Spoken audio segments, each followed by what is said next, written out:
I'm thrilled to be here tonight to support Jim. He's a nice guy, even though he had a kind of a tough start in his college education. He went to the College of the Holy Cross.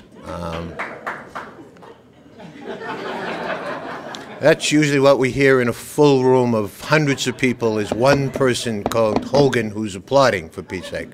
Then he went on, and I can't think of one of the credentials that would be more important in this community at this time with the economic crisis that we're having, is to get a master's in public administration from Clark University. There are a bunch of people in this community who talk at times about us being a divided community.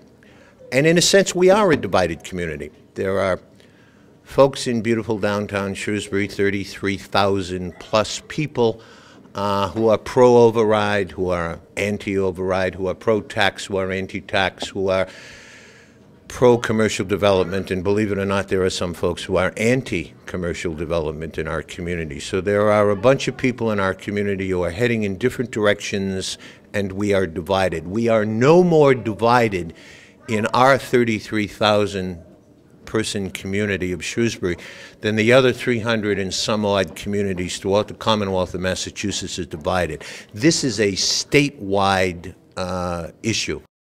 Most of us are experiencing and being aware of some substantial economic and fiscal problems and crises that we're having.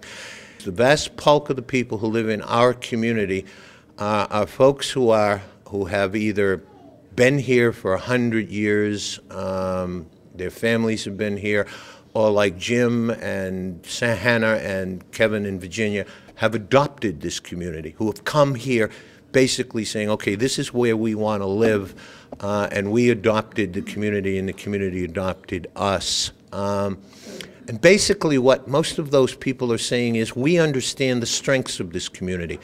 We understand that this is a great place to live, to raise kids, to work, to live. We have wonderful services and the rest of it.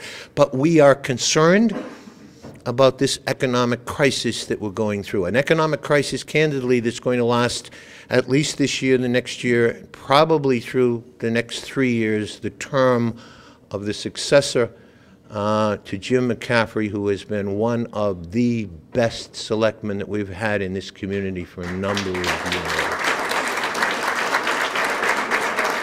We need somebody who has the ability to be able to focus and to look at the strengths of our community, to be aware of the concerns that people have, and even with those people who are somewhat divisive in our community, and to say, okay, let's talk. Let's bring this together. Let's dialogue together. But I've known Kane for a whole bunch of years. He's an assessor in the town of community and has in our community and has been for 8 years. Nobody likes assessors, and if an assessor comes to your neighborhood, there's no good that's going to come of that. Okay, but he filled that job, and he continues to fill that job. He was on the Fiscal Study Committee and the rest of it. And this is a guy who has the ability to kind of bring people together, okay? He's a voice of reason, okay? He's not a guy who's going to be divisive in any sense. He comes to this job with one agenda. You've all heard this. Those of you who are town meeting members have heard this many, many times. There should only be one agenda for anybody involved in municipal government, and that is what is in the best interest of the 33,000 plus people who live in our community. Jim Kane has those characteristics. I am going to fervently support him in any way that I possibly can during the course of the next few months, and I urge you to do the same thing.